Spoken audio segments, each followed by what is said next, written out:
Channel को subscribe कर दें ताकि आपको मेरे आने वाली वीडियो का नया नोटिफिकेशन मिल सके। लाइक और शेयर भी जरूर कर देना। हेलो माय डियर चिल्ड्रन, हमने अपने पिछले वीडियो में पढ़ा था कि विचित्र वीर्य की दो रानियां अम्बा और अम्बालिका। अम्बा से धृतराष्ट्र का जन्म हुआ और अम्बालिका से पांडु का, और धृतराष्ट्र पुत्र कौरव कहलाए और पांडु पुत्र पांडव। तो आज हम पढ़ेंगे अम्बा और भीष्म के बारे में। सत्यवती के पुत्र चित्रांगद बड़े ही वीर परंतु स्वेच्छाचारी थे। एक बार किसी गंधर्व के साथ युद्ध हुआ, उसमें वह मारे गए। उनके कोई पुत्र ना था, इसलिए इनके छोटे भाई विचित्रवीर्य हस्तिनापुर की राजगद्दी पर बैठे। विचित्रवीर्य की आयु उस समय बहुत छोटी थी, इस कारण उनके बालिक होने तक राजकाज भीष्म को ही संभालना पड़ा। जब विचित्रवीर्य विवाह के योग्य हुए तो भीष्म को उनके विवाह की चिंता हुई। उन्हें खबर लगी कि काशीराज की कन्याओं का स्वयंवर होने वाला है। ये जानकर भीष्म बड़े खुश हुए और स्वयंवर में सम्मिलित होने के लिए काशी रवाना हो गए। देश विदेश के अनेक राजकुमार उस स्वयंवर में भाग लेने के लिए आए थे।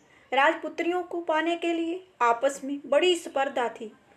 स्पर्धा में प्रतियोगिता में उनको पाने के लिए क्षत्रियों में भीष्म की प्रतिज्ञा की प्रतिष्ठा अद्वितीय थी। जो क्षत्रिय थे उनमें जो भीष्म की जो प्रतिज्ञा ले ली थी वो एक अद्वितीय थी, बहुत ही अद्भुत थी।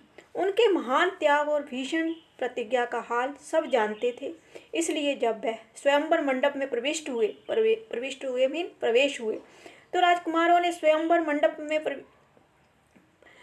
राजकुमारों ने सोचा कि वह सिर्फ स्वयंवर देखने के लिए आए होंगे, परंतु जब स्वयंवर में सम्मिलित होने वालों में भीष्म ने भी अपना नाम दिया तो अन्य कुमारों को निराश होना पड़ा।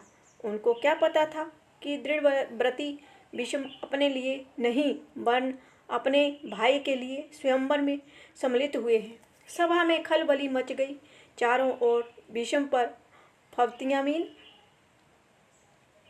लोग बातें करने लगे, फब्ती कसी जाने लगी, माना कि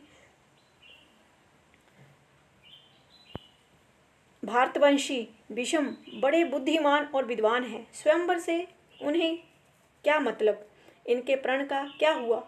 सभी प्रश्न कर रहे थे एक दूसरे से। जीवन भर ब्रह्मचारी रहने की इन्होंने जो प्रतिज्ञा की थी, क्या वह झूठी थी? इस भांति सब राजकुमारों ने भीष्म की हंसी उड़ाई। यहाँ तक कि काशीराज की कन्याओं ने भी भीष्म की तरफ से दृष्टि फेर ली और उनकी अवहेलना सी करके आगे की ओर चल दी। भीष्म इस अवहेलना को सहन न कर सके। उन्होंने सभी राजकुमारों को हराकर तीनों राजकन्याओं को बलपूर्वक रथ पर बिठा लिया और हस्तिनापुर की ओर चल दिए। सौदेश का राजा शाल बड़ा वीर था।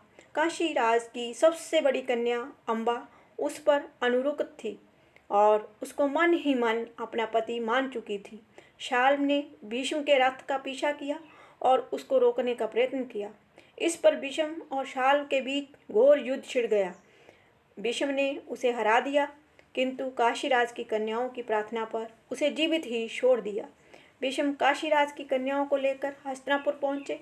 विचित्रवीर्य के विवाह की सारी तैयारी हो जाने के बाद जब कन्याओं को विवाह मंडप में ले जाने का समय आया तो काशीराज की बड़ी बेटी अम्बा एकांत में भीष्म से बोली, गांगे मीन गंगा का पुत्र, मैंने आप अपने मन में देश के राजा शाल को अपना पति मान लिया था।